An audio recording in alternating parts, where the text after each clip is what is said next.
বাংলাদেশের জনপ্রিয় খেজুরের মার্কেট কতটি এবং কোথায় কোথায় অবস্থিত, এবং রমজান মাসের জন্য কখন থেকে খেজুর মজুত করব, এই দুটি প্রশ্নের উত্তর নিয়ে আজকে আমার ভিডিওটি। যারা খেজুরের বিজনেস করেন অথবা খণ্ডকালীন খেজুরের বিজনেস করেন তাদের একটা বড় প্রশ্ন থাকে যে খেজুরটা আমি আনবো কোথা থেকে।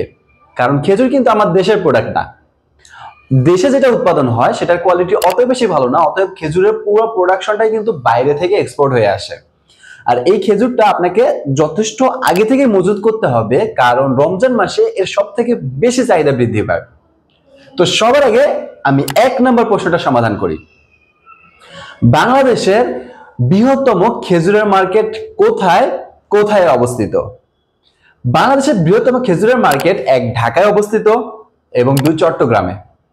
ঢাকায় অবস্থিত মার্কেটটি হচ্ছে পাটোয়ারি ঘাট। আপনারা অলরেডি জানেন যে পাটোয়ারি ঘাট বিশাল ফলের মার্কেট।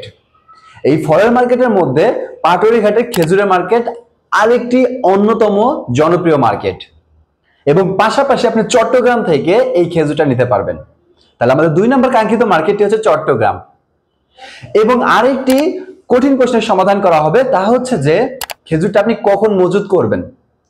দেখেন, খেজুরের জেনারেলি মেয়াদ থাকে কিন্তু 2 থেকে 3 বছর, মানে আপনি অনায়াসে খেজুরটাকে 1, 2 অথবা 3 বছর সংরক্ষণ করতে পারবেন। অতএব আপনি যে রমজান মাসের আগে আগে কিনবেন এরকম মেন্টালিটি রাখা যাবে না। রমজানের মিনিমাম 2 থেকে 3 মাস আগে আপনাকে খেজুরটা সংরক্ষণ করতে হবে।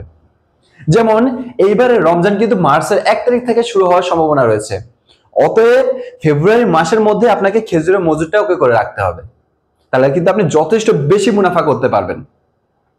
অলরেডি আমার প্লেলিস্টে পাটোয়ারি ঘাটের প্রত্যেকটা মার্কেটকে এক্সপ্লেন করা আছে। এর পাশাপাশি যদি আপনার খেজুরের মার্কেট নিয়ে কোনো হেল্প লাগে, স্ক্রিনে দেখানো নাম্বারে যোগাযোগ করবেন এবং বাংলাদেশের যে কোনো মার্কেট প্লেসের ভিডিও সবার আগে আমার কাছেই পেয়ে যাবেন। অতএব আমার চ্যানেলটি এখনো সাবস্ক্রাইব করে আমার সঙ্গেই থাকবেন।